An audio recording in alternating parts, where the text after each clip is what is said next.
O vídeo de hoje é sobre incorporadoras, duas empresas de construção civil. Aí nesse momento você já deve estar pensando, não Igor, não tem jeito de colocar empresas de construção civil numa carteira de longo prazo. E se eu lhe disser que na B3 existem algumas empresas, e nesse vídeo eu vou falar de duas, que possuem muito boa qualidade e são menos cíclicas, possuem negócios mais estáveis. Você acreditaria? Então, meus amigos, me dá uma oportunidade para eu expor a minha tese de investimento nessas empresas. Beleza? Se você gosta desse tipo de conteúdo, já dá um like para fortalecer o canal e bora pro vídeo.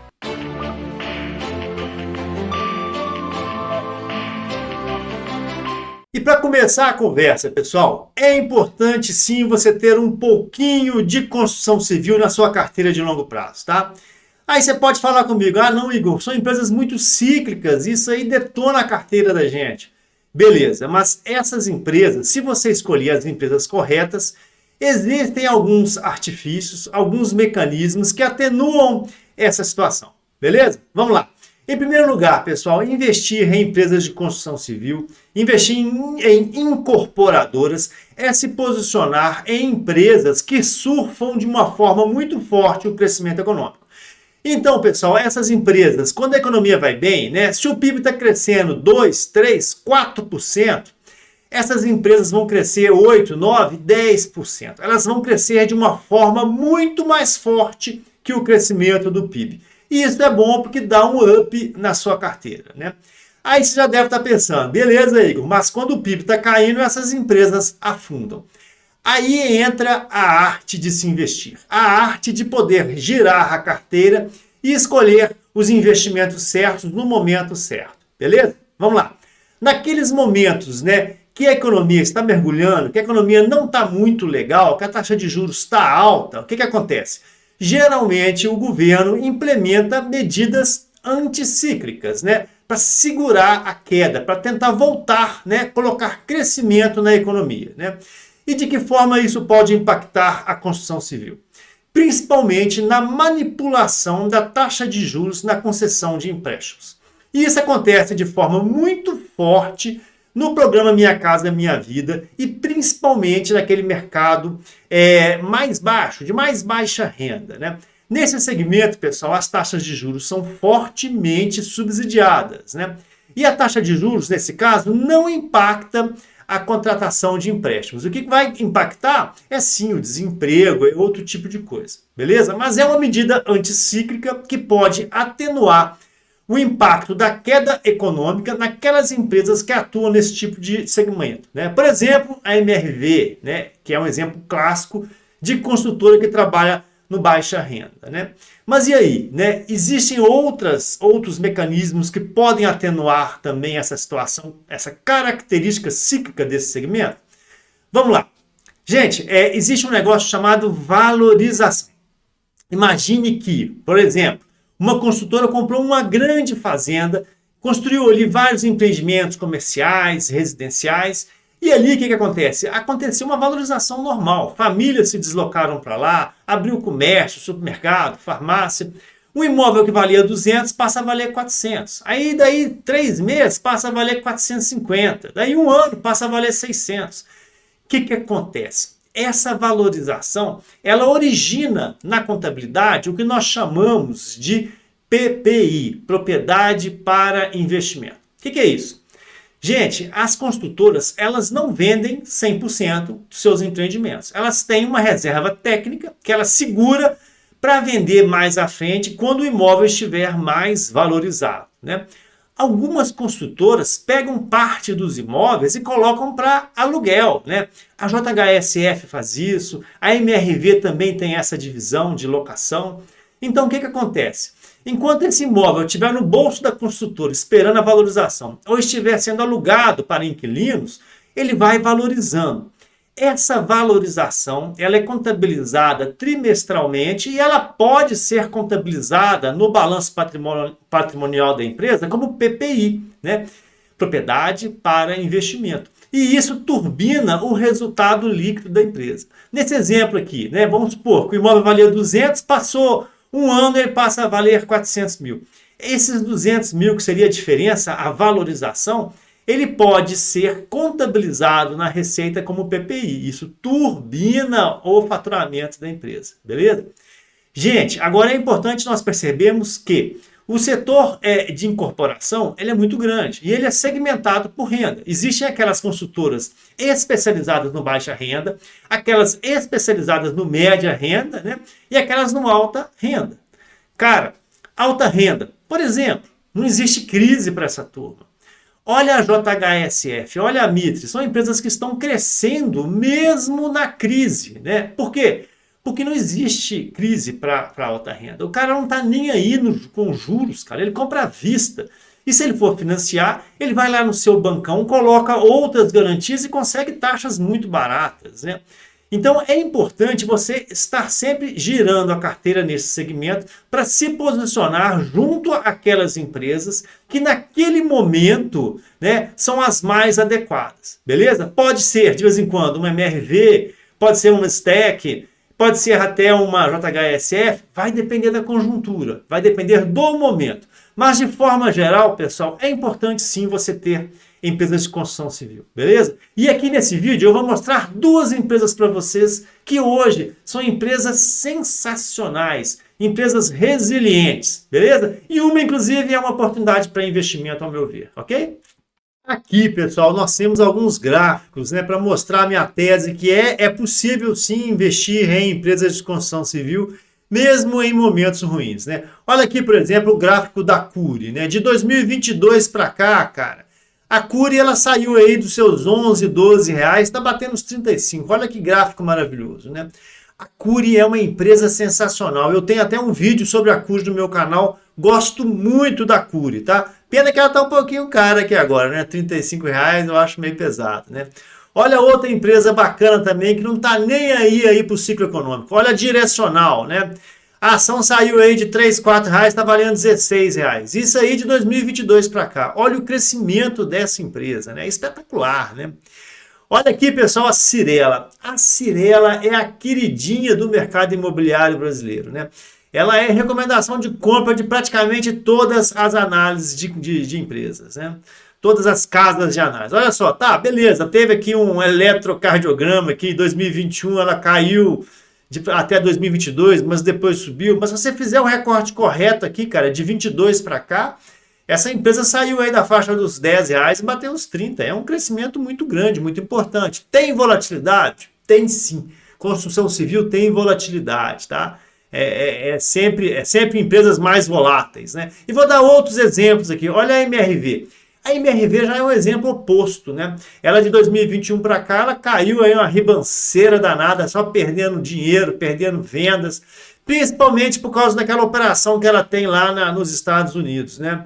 Eu tenho também um vídeo sobre a MRV lá que mostra isso, tá? Aqui nós temos um outro caso aqui, a Trisul, né? A Trisul bateu lá em 2023, a mínima, de lá para cá vem subindo, né?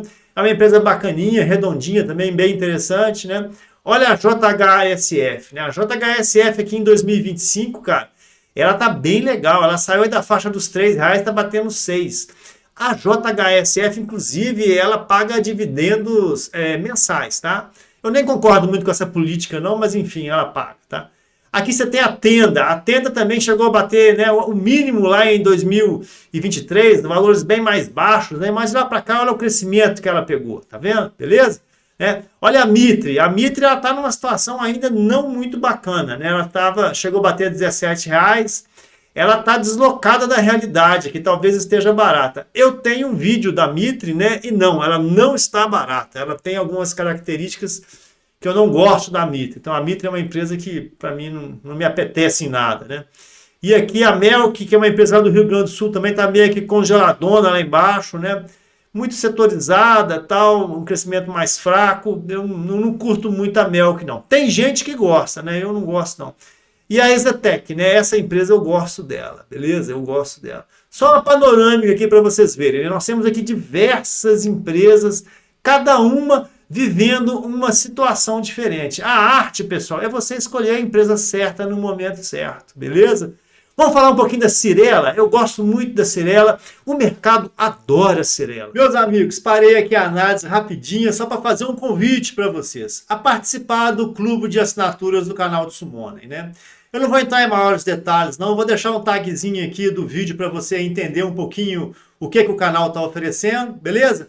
Mas a ideia é o quê? Eu tenho um grande sonho que é criar um site bem legal, www.sumoney.com.br. E aí eu não vou esconder o jogo, não. Minha ideia é fazer um site ao estilo do Status Invest, ao estilo aí do Investidor 10, mas com menos indicadores e agregando os indicadores dinâmicos, beleza? De vez em quando colocar uns vídeos, tal, fazer um negócio mais interessante. Eu até tentei montar esse site, mas esse negócio de site é difícil, né? Eu sou meio autodidata, então eu comecei a estudar, montar o site, mas dá muito trabalho. Eu vou ter que terceirizar, beleza? Então eu criei esse clube de assinaturas mais para angariar fundos, para viabilizar aí a criação do site www.sumoney.com.br, um site especializado em indicadores dinâmicos, beleza? Se puder, dá uma força aí. Bora pro vídeo. E esse aqui, pessoal, são os indicadores dinâmicos da Cyrela, tá? Pessoal, eu vou fazer um vídeo mais resumidão, tá? Eu fiz a análise completa, assim, a conclusão não vai pecar em nada, mas como são duas empresas, né? E aí, se eu for fazer uma análise bem detalhada, eu vou gastar em 1 hora. Aí ninguém vai ter paciência para ficar olhando para minha cara 1 hora, né? Cara, a Cyrela é uma empresa interessante, tá? Tem um capital de giro aí de mais de 9,2 bilhões de reais, tem uma necessidade de capital de giro positivo em 7,2. Tem um saldo de tesouraria robusto de 2 bilhões de reais, né? É uma empresa que, se você for olhar aqui as tendências dela ao longo dos anos, sempre tendências pré-definidas, né? Isso é muito bom. Ela não dá muitas guinadas no capital de giro, na necessidade do capital de giro e do saldo de tesouraria, né? Quando a gente analisa o gráfico, a gente pode perceber isso. Olha que gráfico bonito, pessoal. A linha azul é o capital de giro próprio, a linha vermelha é a necessidade de capital de giro e a linha amarela o saldo de tesouraria, né? Por que ele é bonito, pessoal? Porque o capital de giro ele vai crescendo de forma forte, numa inclinação praticamente idêntica à necessidade do capital de giro. Então é uma empresa que não tem o menor problema de liquidez, né? E tem um comportamento bem linear ao longo dos anos, né? O capital de giro sempre foi positivo, sempre foi maior do que a necessidade de capital de giro. O saldo de tesouraria sempre foi positivo e isso é interessante, né? Então, assim, esse é o gráfico bacana de empresa de crescimento que a gente sempre busca ter na carteira. E quando a gente abre a conta, né, e vou começar pelo saldo de tesouraria, né, olha só o saldo de tesouraria com valores crescentes, saindo aqui de 800 milhões, batendo 2 bilhões de reais agora em 2024, 2025, né? E é importante a gente perceber que sim, a empresa tem empréstimos de curto prazo, aí na faixa de 1 bilhão de reais, está aqui no mouse, tá? Aqui onde está meu mouse, mas o caixa dela e as aplicações financeiras de curto prazo são muito mais robustas, né? Ela tem praticamente 3,2 bilhões de reais aqui de caixa de aplicações financeiras. Se ela pegar esse dinheiro, ela paga os empréstimos e ainda sobra 2 bilhões. Né? Então isso é bom porque o saldo de tesouraria não está sendo financiado por dinheiro de curto prazo, por dinheiro oneroso. Né? Ele está sendo financiado pelo longo prazo. Essa aqui é a conta da necessidade de capital de giro, pessoal, e o que tem de importante aqui é a gente salientar que a receita, ao longo desse período, de 2019 a 2024, ela dobrou, né? Saiu de 3,9 e foi praticamente para 8 bi, mas a necessidade de capital de giro ela cresceu muito mais, ela cresceu algo em torno de 170%. E esse crescimento, pessoal, ele decorre principalmente da dilatação do contas a receber, né? Que cresceu bastante, né? O prazo médio de recebimento era de 116 dias, agora está em torno de 170. A empresa fez um bom manejo de estoque, até diminuiu o giro de estoque de 245 dias para 218, tá? Mas assim, não tem nada que desabone a empresa. Teve crescimento da necessidade de capital de giro? Teve crescimento. Mas o capital de giro da Cyrela comporta essa dilatação de uma forma interessante. Houve flexibilização aqui das condições de pagamento, né? Isso aqui com certeza é para garantir volume de vendas. Em relação ao endividamento também, pessoal, a Cyrela está bem controladinha, tá? Ela tem uma dívida líquida hoje aqui de 3,6 bilhões de reais, mas quando a gente calcula aquele indicador, que é pegar a dívida líquida, dividir pelo EBIT, né? Para ver se a empresa está endividada, o indicador é 1,5, né? Então, pessoal, ela precisaria de 1,5 anos para pegar o seu EBIT para quitar a sua dívida líquida, né? Então é um endividamento controlado, também sem maiores consequências para a atividade da empresa. Já em relação aos indicadores de performance, né, pessoal, o que tem de importante aqui? Constância no CMV, isso é muito importante. Olha aqui, pessoal, o CMV sempre girando aqui na faixa de 67%, 68%. Isso é interessante, mostra uma empresa bem administrada, que deixa um EBIT aí na faixa de 20%, 25%. Isso é a média dos últimos anos, né?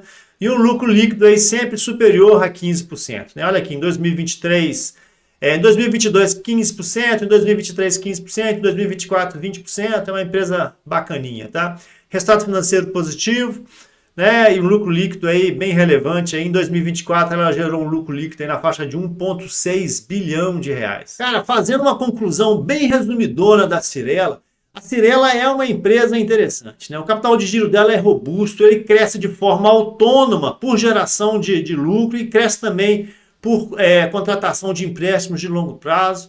É uma empresa muito líquida, grau de risco 2, não tem o menor risco de liquidez, uma empresa bem administrada sob o ponto de vista econômico-financeiro. Tá? Tem uma dívida líquida aí de uns 3 bilhões de reais, mas como ela gera um caixa muito forte, né? Aquele indicador para a gente falar se a empresa é endividada ou não, que é pegar a dívida líquida, dividir pelo EBIT é 1,5 vezes, né? Então é uma empresa tranquilona, tá? Resultado financeiro até positivo, né? É uma empresa que eu gosto muito porque ela tem um CMV muito bem administrado, na faixa aí dos seus 68%, ela vai te gerar um EBIT aí na faixa dos 20 a 25 e vai deixar um lucro líquido aí superior a 15%, 15, 16, 17%. Em 2024 ela gerou até 21% de lucro líquido. Tá? Em relação ao papel, né, é uma empresa que tem uma liquidez bacana, são negociadas mais de 127 milhões de reais em ações por dia, né? Tem uma volatilidade de 35%, dá para trabalhar. O dividendo dela, né, o DI dela é mais baixo, na faixa de 4%. Tá? Ela tem um payout de 30%, também é mais baixo. Ela é uma empresa de crescimento. Tá? Apesar disso, pessoal, ela tem uma base acionária de pessoa física bem relevante, são mais de 58 mil investidores de pessoa física, um free float bem legal na faixa de 67%. É hora de comprar a Cyrela? O PL dela está até bom, né? O preço sobre lucro está indo na faixa de 7, daria até para comprar. Eu acho que a Cyrela está um pouco espichadinha, né? Eu mostrei aquele gráfico para vocês lá no início do vídeo, vou até mostrar aqui no cantinho agora. Então eu acho que ela está meio espichadinha, então eu não compraria a Cyrela. Eu compraria outra empresa, quer saber qual? Vou falar agora dela. Cara, essa empresa é a EZTEC, né? É uma empresa muito interessante, foi fundada aí há mais de 46 anos, é da família Zarzur, de São Paulo, né? Inclusive o Ernesto Zarzur, ele já é falecido, mas a empresa fez aí o handover, está caminhando bem, né? O foco dessa empresa é o média renda e por isso que essa empresa sofreu bastante. Ela não foi beneficiada aí pelas taxas de juros do Minha Casa Minha Vida e também não foi beneficiada pelo alta renda. Ela ficou na meiuca, né?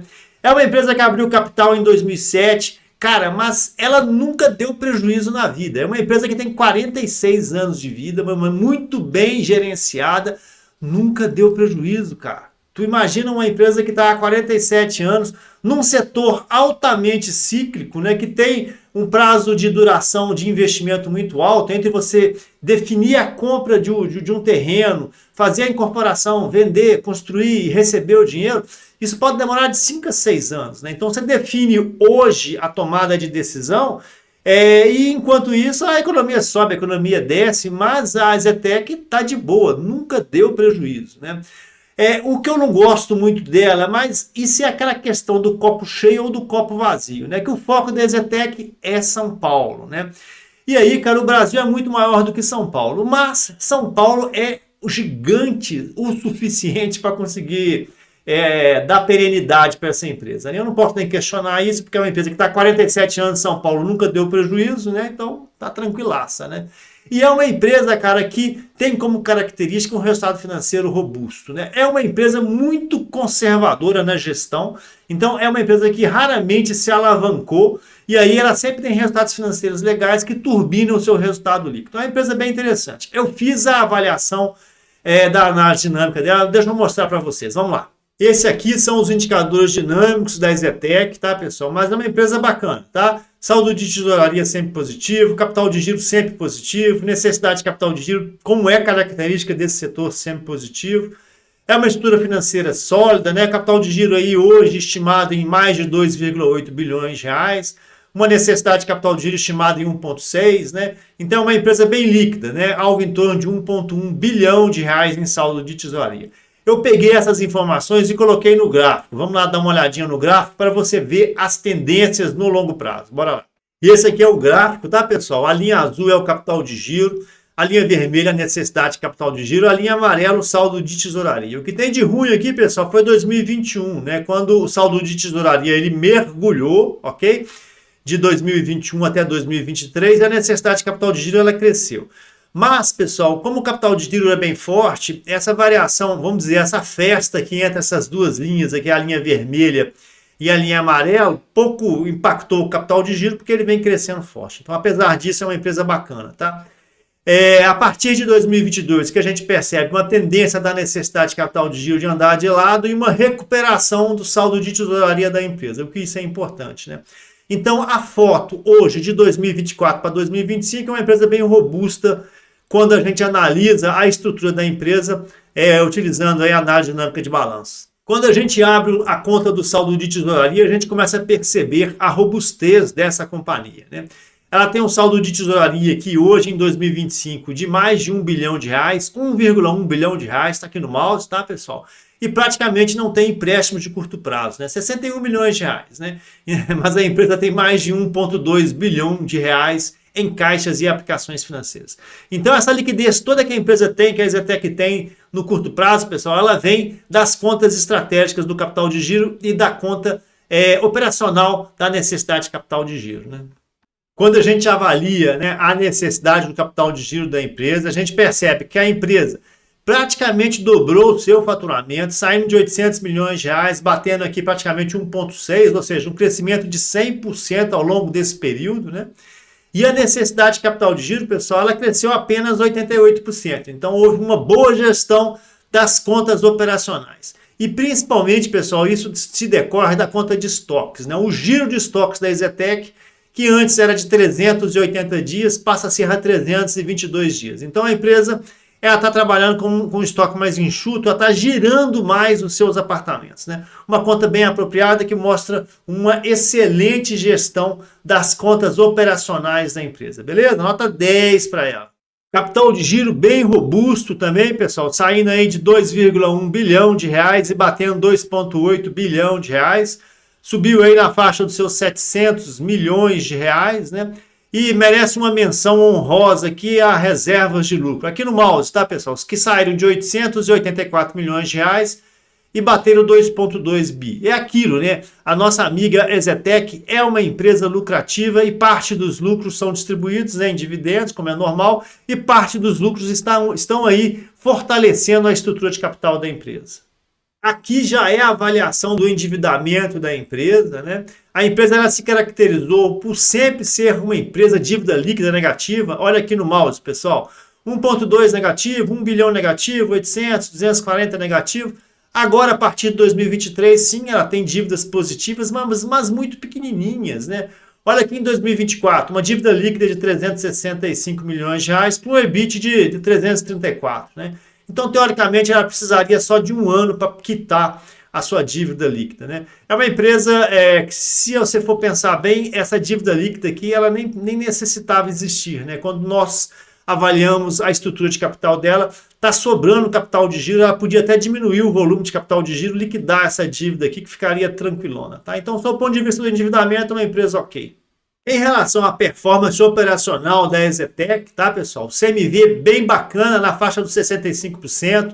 Mostra uma empresa bem administrada, muito em linha do CMV da Cyrela também, né? O EBIT um pouco menor, na faixa dos 20%, né? Se calcularmos aqui uma média, vai ser nessa faixa dos 20%, tá? E aí, pessoal, o que nós temos? Nós temos uma empresa que tem um resultado financeiro positivo e aí o lucro líquido dela é turbinado, né? Sempre na faixa superior aos 20%. Uma empresa bem lucrativa, né? E isso é muito interessante. Então, pessoal, a EZTEC é uma empresa bacana, tá? Tem um capital de giro forte aí de 2,8 bilhão de reais. Tem uma liquidez muito grande, né, algo em torno de 1,2 bi, né? Ela tem até alguns empréstimos, mas esses empréstimos eles são de longo prazo e nem precisariam existir, né? Porque uma empresa que tem um capital de giro de 1,1 bilhão de reais, né? Você falar que ela tem uma dívida líquida de 360 milhões de reais, isso é irrelevante, né? Ela pega o saldo de tesouraria dela, liquida essa dívida líquida e ainda teria um saldo de tesouraria muito robusto, né? Então essa dívida líquida é praticamente irrelevante, né? É uma empresa bem administrada sobre esses aspectos. Tem um faturamento menorzinho, né? Um nível de operação na faixa de 1,5, 1,6 bilhão de reais.